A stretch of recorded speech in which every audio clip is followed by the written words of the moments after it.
CSO telephone ring कले उठेले नहीं। प्रकृत एटी सरकार फेल, प्रशासन फेल। बड़ा दुखर विषय, चाषी तार वर्षकर जहाँ प्राप्य हुए सी ठीक ढंग से आमर खरीफ रबी लगाए, जहाँ फल चाषी मान धान दे मुझे प्रथम दुख जनाऊँ। प्रथम कारण है आमर कमाटी सेवा समवाय अंडर रे 5टा पंचायत से कमाटी, खाननगर, कइया, पाट और निजामपुर, पाट थालुकुर पाखापाखि 1100 पाखापाखि धान ना चाषी रेजिस्ट्रेशन करथिले। आमर प्रथम असुविधा है ये रेजिस्ट्रेशन विलम्ब है, सर्वे विलम्ब है, मंडी लगिबार विलम्ब है। मंडी 2 जून 2 रे लगिला। जून 2 लगिला परे हमकु प्रथम टार्गेट देले 4300, तापर टार्गेट देले 2500, समुदाय 6840 टार्गेट देले। जून 2 रे लगिला। सफिशिएंट गाड़ी आसलानी। मिलर को बारंबार कहूँ, कलेक्टर भेटीचु, सीएसओ भेटीचु, सब प्रकार भेटिला परे एवं सेक्रेटरी तरफ से बारंबार मेल गाड़ी आसापी और सेक्रेटरी तरफ ऑफिस गोटे रिजोल्यूशन कॉपी जाइए केमी गाड़ी आसी चाषी धान उठा दरकार। चाषी समस्त अर्थ खर्च कर चाष कर मेरुदंड भांगी जाइए, चाष धान न उठो चाषी मैंने हताश। प्रथम हूँ मंडी जून 2 रे लगिला, सफिशिएंट गाड़ी आसलानी, बारंबार कह सत्वे गाड़ी आसलानी।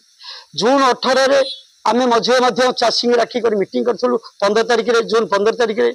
जून 16 तारिख में प्रमिला मणिक आम विधायिका प्रमिला मणिक आसिले, विधायिका प्रमिला मणिक आसिले और ये समस्त कथा बोले। जून 18 तारिख आम कलेक्टर मेमोरांडम देलु जे आमको जदि 24 तारिख भितर न हुए आम 25 तारिख रास्ता रोक करूँ। आम मुझे कि मुझे किसी चाषी आई कलेक्टर पुणी भेटिलु, सीएसओ भेटिलु, भेटला किसी है 25 तारिख बसिलु। 25 तारिख बसला आमर माननीय सीएसओ माननीय सीएसओ आज पहुंचला आमको प्रतिश देले जे कहारी टोकन लाप्स करिवो नाही, कहारी टोकन लाप्स करिवोनी, मु निश्चित पठेबी। 25 तारिख पर बड़ दुखर विषय, सीएसओ टेलीफोन रिंग कले उठेले नाही। 25 तारिख पर पुणी शेष दिन में 30 तारिख माने धान न जीवार समय है। 30 तारिख राति 12टार साइट क्लोज हो सब कलेक्टर, सीएसओ, एसीसीओ, एमआई और थाना अधिकारी तहसीलदार समस्त आज पहुँचला फल एमाने तो सब कलेक्टर कहले तुम आखि स्कान कर। सीएसओ अपेक्षा कले, सीएसओ खाली आखि स्कान बाहन खाली इाड़ सियाड़ पड़े टेलीफोन कर टेलीफोन कलापर शेष बाइट देले जे तमें धान मंडी की आण तापर आम आखि स्कान करूँ ना, आखि स्कान हो पार ना। परवर्ती पर्यायर 9टार सब कलेक्टर कहते तमें माने जो आरए मान को धान कौटी अच्छी इनक्वारी कर रेजिस्ट्रेशन हम अच्छी यही सब। से दिन यही प्रशासन आसा फल आमर कि धान हाँप चाषी मैंने रहीगले पाखापाखि 30 चाषी सहित बाद पड़े। यही सब कथा कहूँ किंतु से स्पष्ट कहले नहीं जे आखि स्कान करे। सेक्रेटरी को अरड़ कले, सेक्रेटरी मत कहले लिखित आकार दियो मु आखि स्कान करी। एठू प्रकृत एटी सरकार फेल, प्रशासन फेल। ए दृष्टिकोण से जब मिलर न आइले सेक्रेटरी कौन कर। कविता मणिक आसी मत कही आम चेष्टा करूँ निश्चित समय बढ़, समय बढ़ला फल चाषी देवे। चाषी सब विश्वास कले और चाषी समाज भावी ने निश्चय 10-15 दिन बढ़। कि बड़ा दुखर विषय 12टा 30 तारिख 12:10 साइट बंद होगा।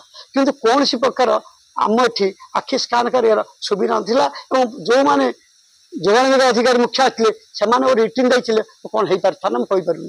किंतु सबुठ दुखर विषय 525 चाषी थे, पाखापाखि 16,000 धान 16,000 क्विंटाल धान था, पाखापाखि 15,000 क्विंटाल धान बड़ी पड़ा। 500 पाखापाखि 500 चाषी बड़ी पड़गले। बजार मुझे जनाऊँ जे आप साइट खोलनी और हो पारनी। मु कलेक्टर महाशय को सीएसओ महाशय जनाऊँ माध्यम आप मिलर चाषी मान धान उठा उचित।